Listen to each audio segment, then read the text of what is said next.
Hello friends, स्वागत है आप सभी का आपके अपने YouTube channel your study guide पर। तो फ्रेंड्स, आज के इस वीडियो में हम सभी इंडियन पॉलिटी की मोस्ट इम्पॉर्टेंट क्वेश्चन करने जा रहे हैं।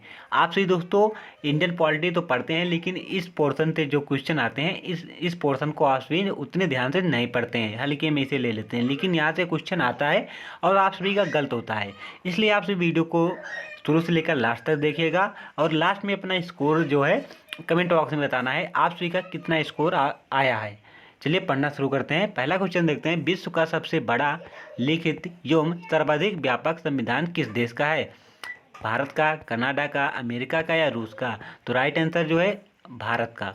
भारत का जो है संविधान विश्व में सबसे बड़ा एवं लिखित संविधान है।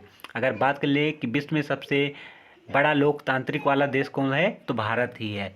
अगर बात करें दोस्तों अमेरिका का जो संविधान है दोस्तों ये कैसा है, भारत की अपेक्षा छोट है। और इंग्लैंड का जो संविधान है दोस्तों वो अलिखित संविधान है, मतलब लिखित नहीं है, वहाँ का संविधान जो है मौखिक है।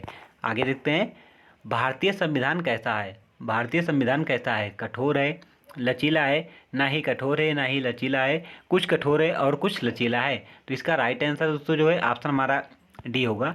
भारत का संविधान जो है कुछ लचीला है, कुछ कठोर है। लचीलापन दोस्तों इसका क्या दर्शाता है? अगर संसद चाहे तो 2/3 बहुमत से संविधान में संशोधन कर सकती है, ये इसके लचीलेपन को दर्शाती है। लेकिन अगर कठोरपन की बात करें जो है, तो संसद को 2/3 बहुमत भी चाहिए और आधे से अधिक राज्य से अगर दोस्तों संविधान में संशोधन करना है, कुछ विशेष संशोधन हो, तो उसमें 2/3 बहुमत भी चाहिए और आधे से अधिक राज्यों की अनुमति भी चाहिए। ये इसकी कठोरपन को दर्शाता है।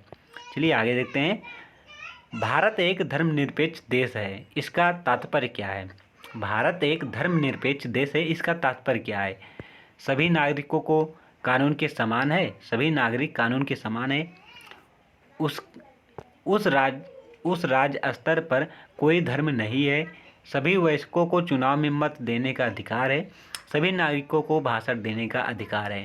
तो इसका राइट आंसर ऑप्शन हमारा बी होगा। उस राज्य स्तर पर कोई धर्म नहीं है, भारत का अपना कोई धर्म नहीं है, यहाँ पर जो नागरिक हैं उनका अपना धर्म है, ना ही किसी राज्य का विशेष कर ये इस राज्य का ये धर्म है, ऐसा यहाँ पर कुछ भी नहीं है। जो जिसकी जो मर्जी होती है दोस्तों उस धर्म को माने, यहाँ पर कोई रोक नहीं है। ये भारत की धर्मनिरपेक्षता को प्रदर्शित करता है। आगे देखते हैं, भारतीय संविधान के संबंध में कौन सा कथन सही है? भारतीय संविधान के संबंध में कौन सा कथन सही है? या एक मौलिक संविधान है, या दूसरे देशों के संविधान से प्रभावित है, या दूसरे देशों के संविधान की बिल्कुल नकल है, उपयुक्त सभी कथन गलत है। तो इसका राइट आंसर दोस्तों जो है ऑप्शन हमारा बी है, या दूसरे देशों के संविधान से प्रभावित है। दोस्तों जो जब हमारा भारतीय संविधान बन रहा था, जब हमारी संविधान सभा गठित हुई, तो संविधान सभा ने 60 देशों के संविधान का अध्ययन किया था। कितने? 60 देशों के संविधान का अध्ययन किया था, और जिसमें से दोस्तों 60 देशों के संविधान में से 10 देशों के संविधान से हमारे संविधान में स्रोत लिए गए हैं। इसलिए जो हमारा संविधान है इसे या कहा जाता है या दूसरे देशों के संविधान से प्रभावित है। आगे देखते हैं, भारतीय संविधान के संदर्भ में कहा जाता है कि वह क्या है? मौलिक संविधान है, वकीलों का स्वर्ग है, विकासशील संविधान है, या तानाशाह संविधान है। तो इसका राइट आंसर ऑप्शन हमारा ए होगा। जो भारतीय संविधान है वह मौलिक संविधान है। आप सभी को पता ही होगा कि भारतीय संविधान के द्वारा हम सभी को मौलिक अधिकार प्राप्त है, जिसे भाग 3 में रखा गया है, जिसका वर्णन अनुच्छेद 12 से 35 में किया गया है। चलिए आगे देखते हैं, भारतीय संविधान पर सबसे अधिक प्रभाव किसका पड़ा? भारतीय संविधान पर सबसे अधिक प्रभाव किसका पड़ा? तो राइट आंसर ऑप्शन हमारा ए होगा, भारत शासन अधिनियम 1935 से पड़ा।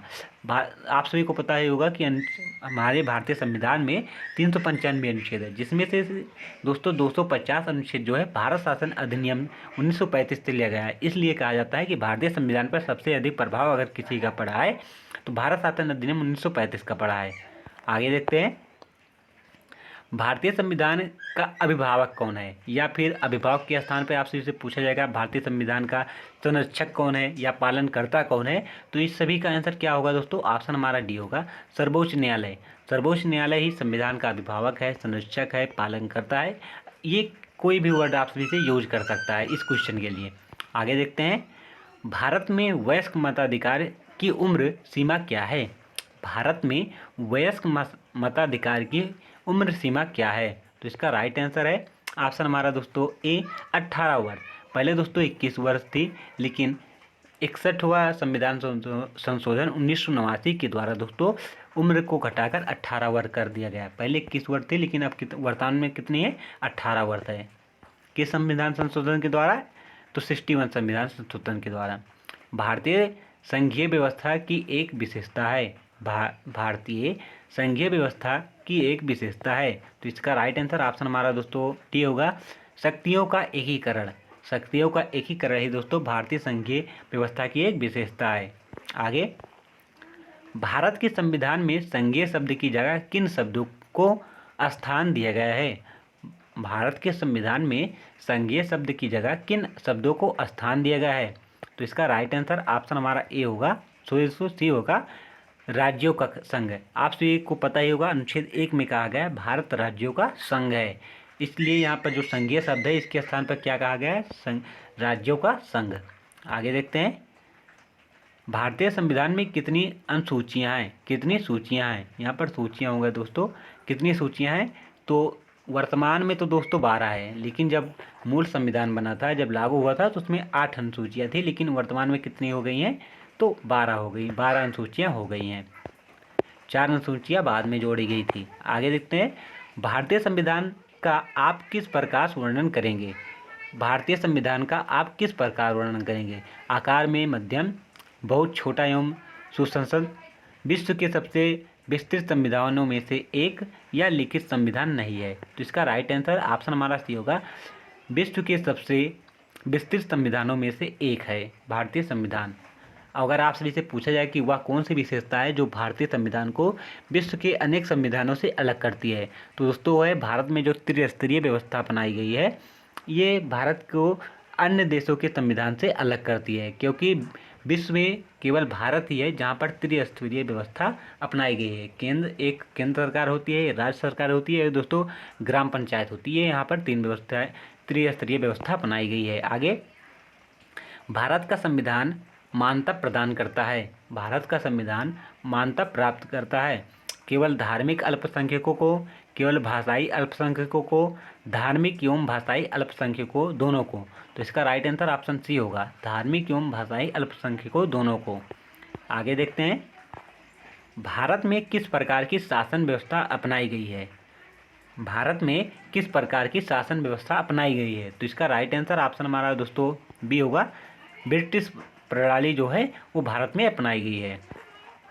आज का हमारा लास्ट क्वेश्चन है, भारतीय राजनीति व्यवस्था में इनमें से कौन सर्वोच्च है?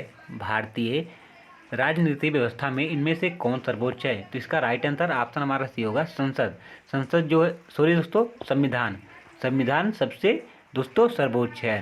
तो दोस्तों आप सभी का 15 में से कितना स्कोर रहा, इसका आंसर आप सभी को कमेंट बॉक्स में बताना है। अगर आप वीडियो पसंद आए तो चैनल को सब्सक्राइब जरूर करें तथा वीडियो को अपने फ्रेंड्स के पास शेयर करें, ताकि आपका अपना ये चैनल और आगे बढ़ सके। Thank for watching this video.